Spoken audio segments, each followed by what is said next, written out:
Years ago, I was visiting the LDS Institute in Cambridge, Massachusetts. This is the Harvard Institute, and it's a beautiful building. The chapel there in Cambridge, the Institute uses it for classes and so on.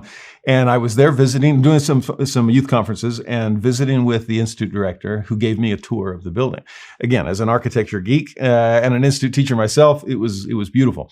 Well, we're going through and seeing classrooms and seeing offices and so on. And then he walked me down a hall and pointed out this one room and said, "Oh, this is the Institute library." I said, "Oh, I love books." And I walked in, and it was just a well-stocked library full of church books that students in between their classes or whatever they wanted to study could come in and use. Well, as I was walking through, I felt, well, I'll put it this way. I was surprised by what I felt. I wasn't expecting much. I like books, don't get me wrong, but libraries aren't typically a place for profound spiritual experiences. But I was having one there. And I wasn't seeking it. This was not self-induced. This wasn't confirmation bias. I just walked in, was walking around like, oh, it's pretty. And then something's different about this place. What's going on here? I was just, so again, surprised by the Spirit, which is one good way to help you know it wasn't you. Well, I asked my tour guide, my colleague, said, "Tell me more about this room. This is an amazing library." And he said, "Oh, well, it wasn't always a library." He said, "This building used to house the mission offices of the New England States Mission, but way back in the day. And this room was the mission president's office." And then it clicked for me. So Truman G. Madsen knelt in this space. One of the great philosophers, historians, teachers, educators of the church. Oh, you mean this is where Boyd K. Packer presided over this mission?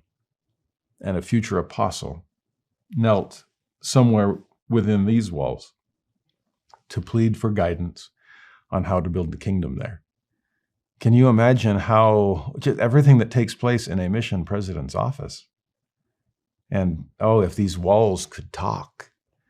It wasn't the books that were infusing that place with Spirit. It's what had taken place there.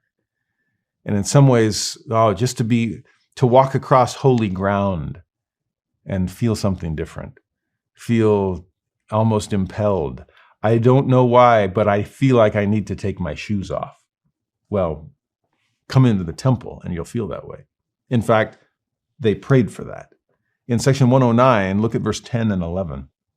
"Now, Holy Father, we ask thee to assist us, thy people, with thy grace in calling our solemn assembly." Remember, they were told to do that way back in section 88, call your solemn assembly. We've got to build this temple. Well, they've done it. But they're asking that it may be done to thine honor and to thy divine acceptance. This is not a gift to us, though God gives it right back to us to bless us. This is our attempt to give a gift to God. It's thine honor. We hope for thy divine acceptance. And then he continues, "in a manner that we may be found worthy in thy sight to secure a fulfillment of the promises which thou hast made unto us, thy people, in the revelations given unto us." Think about everything that the Lord has revealed to them thus far. We've studied it so far this year in the Doctrine Covenants. So many promises. Well, it's one thing to receive the promise. It's another thing to receive the promised blessing. You understand the difference? The Lord has given us so much hope through the pages of the Doctrine and Covenants. So many promised blessings.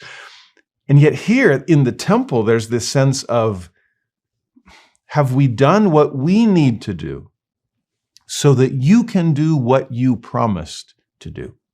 Remember, I, the Lord, am bound when ye do what I say. But when you don't do what I say, you have no promise. Well, do we have the promise? Can we obtain the blessing? To me, the temple is what allows that to happen. Think about premortal promises God made to bring all of us home through the atonement. That cannot happen. We cannot secure a fulfillment of the promises without the house of God. The temple is the place where God keeps his word.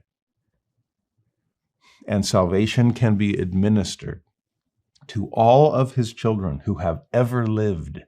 That is an incredible place of promise, to the point that hopefully the next petition is answered. Verse 12 and 13, that thy glory may rest down upon thy people and upon thy house, which we now dedicate to thee, that it may be sanctified and consecrated to be holy. Okay, this is a dedicatory prayer. We're dedicating it. We're trying to consecrate it in hopes that God will sanctify it as a house of holiness. They continue, that thy holy presence may be continually in this house.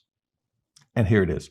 And that all people who shall enter upon the threshold of the Lord's house, just kind of enter the door, drive into the parking lot, walk across the grounds, set foot on holy ground, and sense that it's holy. That's what they're asking for. That all people who shall enter upon the threshold of the Lord's house may feel thy power and feel constrained to acknowledge that thou hast sanctified it, that it is thy house, a place of thy holiness.